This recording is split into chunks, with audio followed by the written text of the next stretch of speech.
ব্যাপার, একটা রিক্সাও নেই।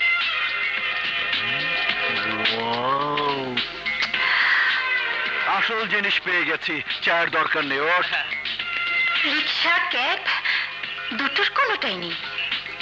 এখন কি করি?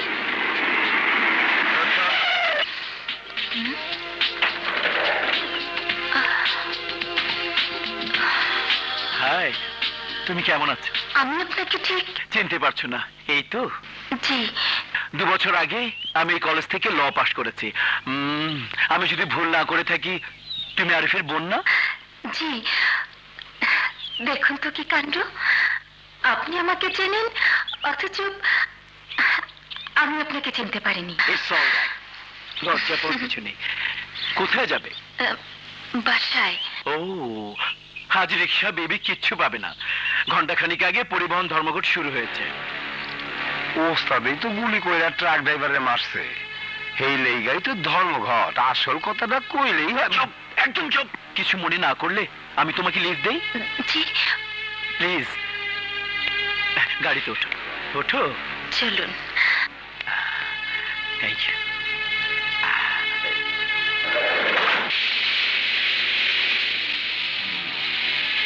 আজকাল অপরিচিত কারোর সঙ্গে চলাফেরা ভীষণ রিস্ক। That's right.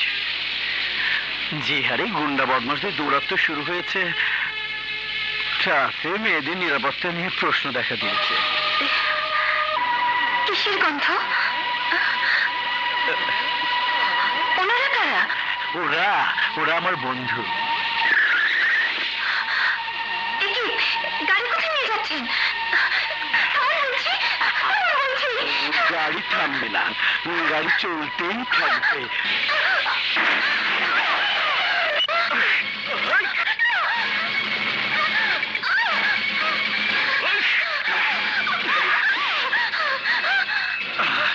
থাম।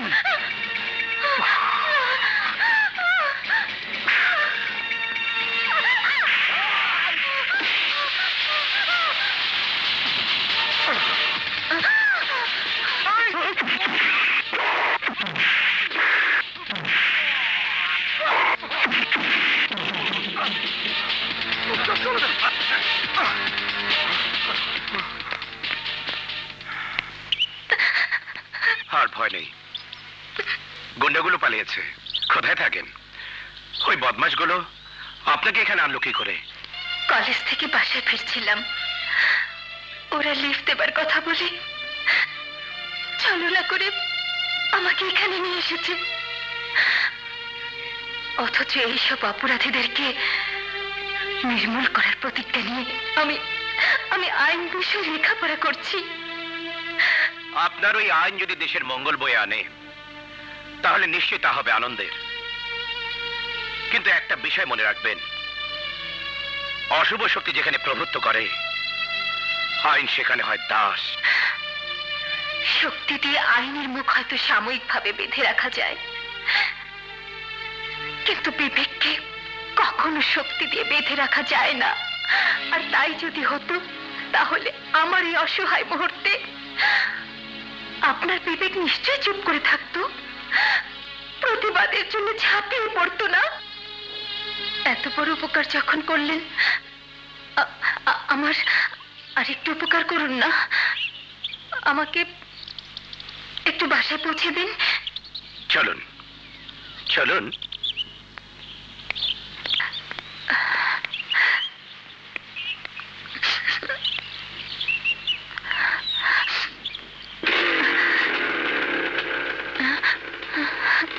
কি হলো? বসুন। এভাবে দাঁড়িয়ে থাকলে পৌঁছে দেব কিভাবে? জি। আমাকে শক্ত করে ধরবেন। ধরুন, তা না হলে পড়ে যাবার ভয় আছে। ধরুন।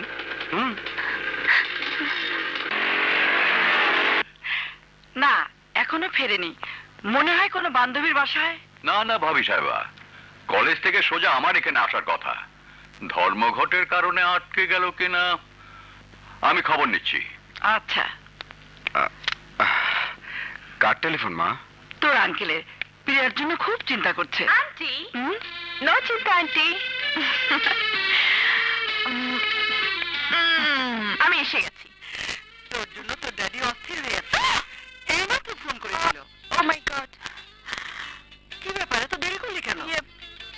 কলেজ থেকে ফেরার পথে আমি গুন্ডাতে খপ্পরে পড়েছিলাম। বলিস কি? হ্যাঁ আন্টি, গুন্ডাগুলো আমাকে নিয়ে যখন ধস্তাধস্তি শুরু করলো, ঠিক তখনই কোত্থেকে স্পাইডারম্যান এসে ওদেরকে এমন মার দিল, বাপ বাপ করে সব পালালো।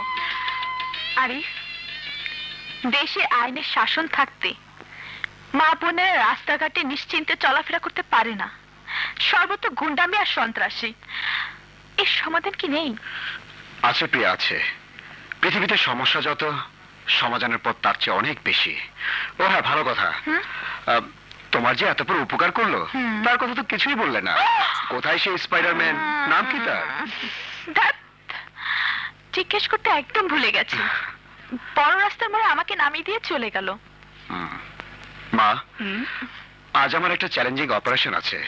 তুমি দোয়া করো আমি যেন সাকসেস হতে পারি।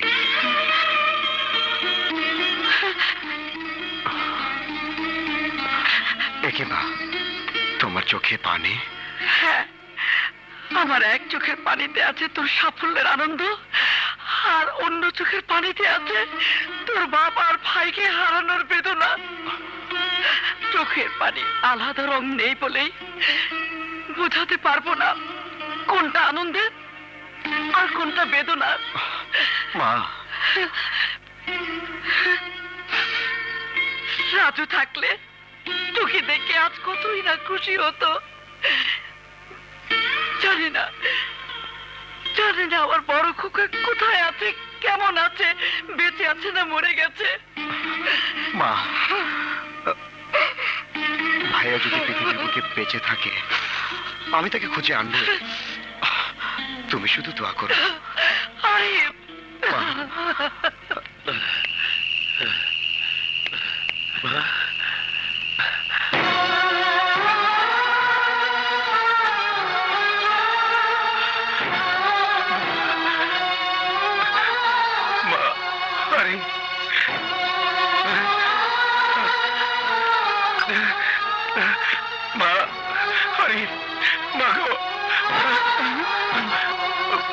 কি হয়েছে বাবা? তুমি আমারে মা করে ডাকলা কেন? কেডা তুমি?